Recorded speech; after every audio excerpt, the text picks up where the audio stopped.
What's going on? Tight Ketavorian here, coming back at you. Man, I need to trim my sides. Anyway, I tried something a little different today. I've been hearing about this sous vide, sous vide cooking, where you take any kind of meat, but especially like a chuck roast is what I had. You know, a chuck roast can be kind of dry and tough.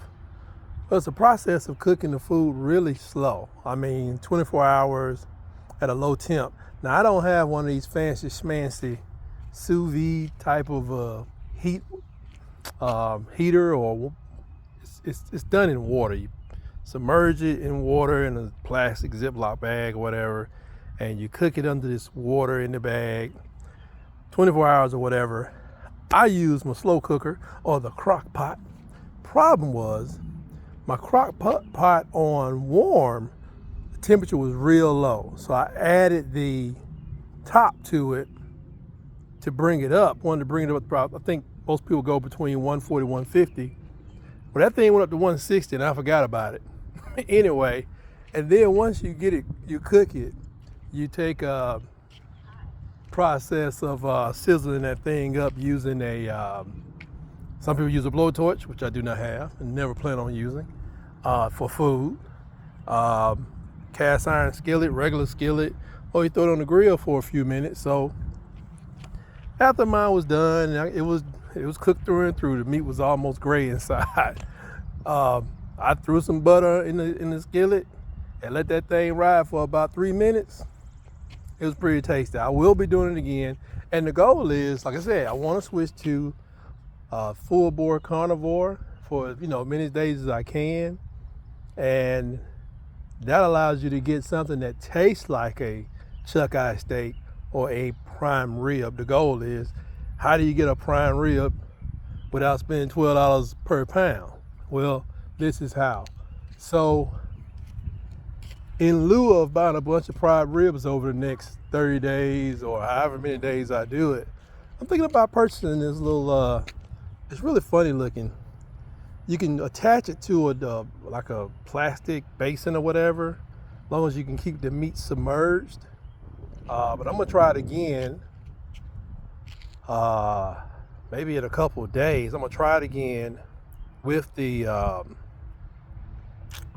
crock pot, but I'm just leave the top off. And I know it's gonna be, the temperature is gonna be about 120, 130, but I don't know, maybe I'll leave it in for 30 hours and see what happens.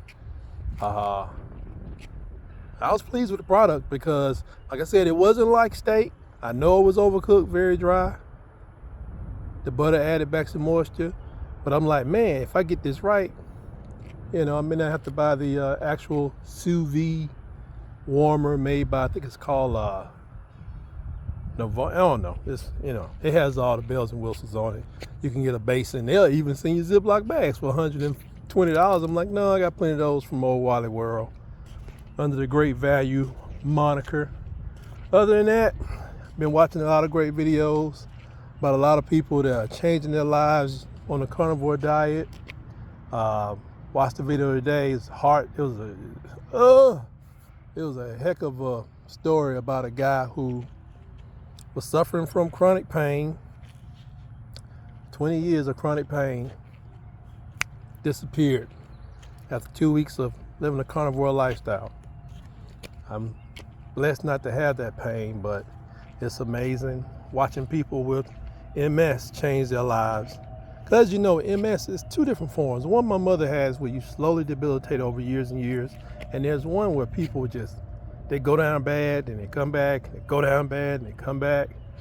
The people that have the one that goes and comes away, or goes and comes, there's research showing that these people are saying they're suppressing it, or they're going into remission of their MS.